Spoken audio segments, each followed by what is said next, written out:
Okay, so the reason I think people are putting their money into cryptocurrency more, specifically Bitcoin, is because everything else that you do with your money is basically losing you money, right? If you keep your money in cash, the cash over time, it's the same amount of money, right? Nominally, like $100 bill will always be $100, but it just doesn't buy as much stuff, right? It used to buy a lot of stuff, groceries, clothes, insurance, services, whatever. Now you need a lot more of those bills to buy the same amount of goods. So your purchasing power just goes down, right? If you hold on to dollars, it goes down. If you hold on to bonds or other type of investments that are very, very traditionally safe, the problem is their real rate of return is less than the rate of inflation. So maybe on a bond you get 4% and it's somewhat guaranteed. So if you invested $100,000, after a year, you get your $100,000 back, you get another $4,000. Okay. The problem with that is that the real rate of inflation is probably closer to like 10%, if not higher. If you consider like the way that housing increases, clothes, food, insurance, everything that you have to buy, that basket of cost usually goes up by like 10%, at least. Especially in the past few years, it's gone up by probably more than that on a real basis. So if you're getting a 4% return, you're really getting kind of like a negative 5 to 6% return on a real inflation rate, adjusted basis. So people are like, hey, I need to put my money in something where I'm actually making money, where my purchasing power is actually going up, right? So stocks, I think people have put their money there more because they're hoping that the stock goes higher. Cryptocurrency, right? There's been stories of people that just basically 100x or 1000x their investment. A lot of those things are very, very gambling. I mean, it's speculative. You don't really know what's going to happen on a lot of them. Bitcoin is kind of the one that's stood out, and it's been around the longest, and has a fixed supply of coins or tokens on the network. The reason why that idea has caught on is just because it's not controlled by anyone. There's a fixed amount of tokens. Everything can be seen on a chain. It's not controlled by a central government. The government just can't decide to print more Bitcoin if they want. It's not controlled by that institution. And as people get a little bit older and they wise up as to what's going on, they realize that the government can do whatever they want. If they decide to print a bunch of money, they can do it. And essentially what that does is just diminish all the money that you have. It becomes worth less. The time that you're working, all the time that you worked to get the paper, the money, your money becomes worth less, right? And so basically it's kind of like stealing your time, because you traded all your time or your labor to get the money, and then the money doesn't buy the same amount of stuff that it did, in the past. And so that's kind of the con that people are catching up to, and they see Bitcoin or cryptocurrency in general, but certainly Bitcoin as, hey, I can park some of my money and labor and resources into this asset, and then whenever I need to use it, I can sell it and I can get money, but the amount of money that I get out of it will be worth more than if I just held it in cash or in a bond. And it's obviously very volatile. Like, it goes up and down a lot, but over a longer period of time, it typically goes up, and it has a compound growth rate of like 30 to 40% every year.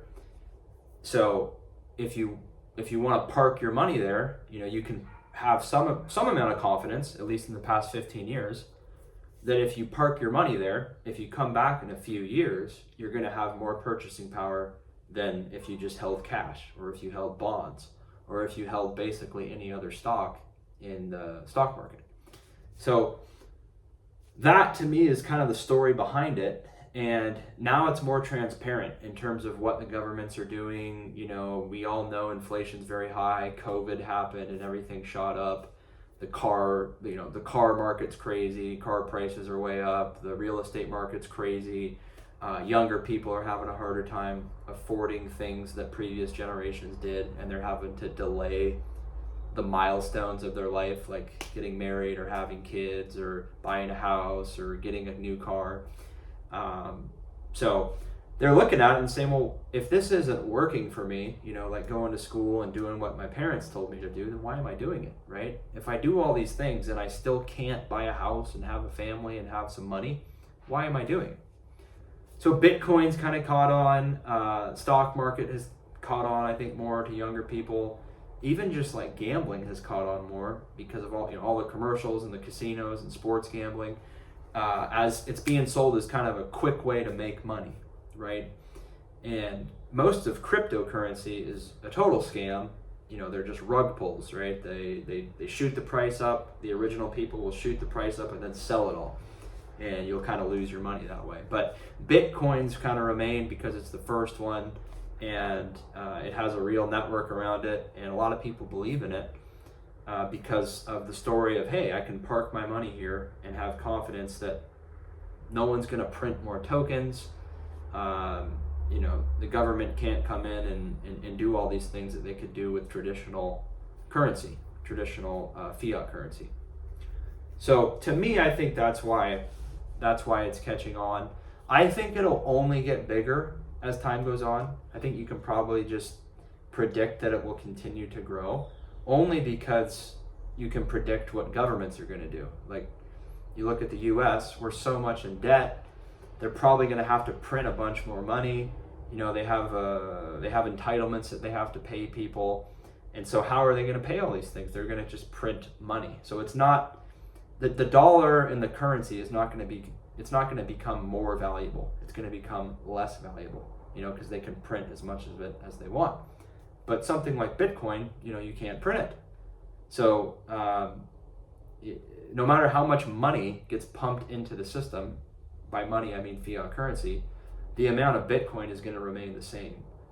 So all these people that say Bitcoin's going to go to like $1 million or $5 million, you have to remember that's just nominal dollars. $1 million in like 10 years is going to be worth a lot less than $1 million today. So to me, I think it'll continue to go up over the long run, or it'll go to zero. I mean, something crazy will happen where there's some sort of black swan around it, and then it basically maybe it becomes worthless. You always have to assign that some probability.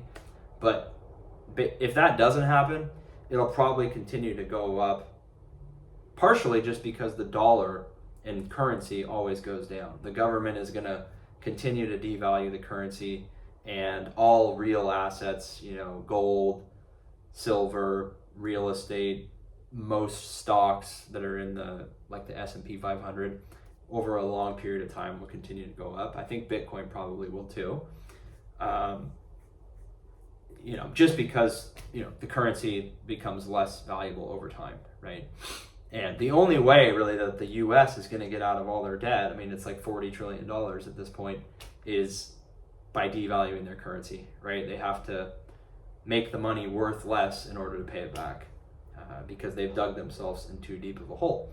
So when they pump a bunch of money into the system, all of the ships are going to rise. And people will see that Bitcoin, hey, if I park my money here, I can have confidence that when I come back in 3, 5, 10, 15 years, I'm going to have a lot more purchasing power than when I put my money in. So that's my thoughts on it. You guys can let me know what you think. You can subscribe, and we'll see you on the next one. Take care.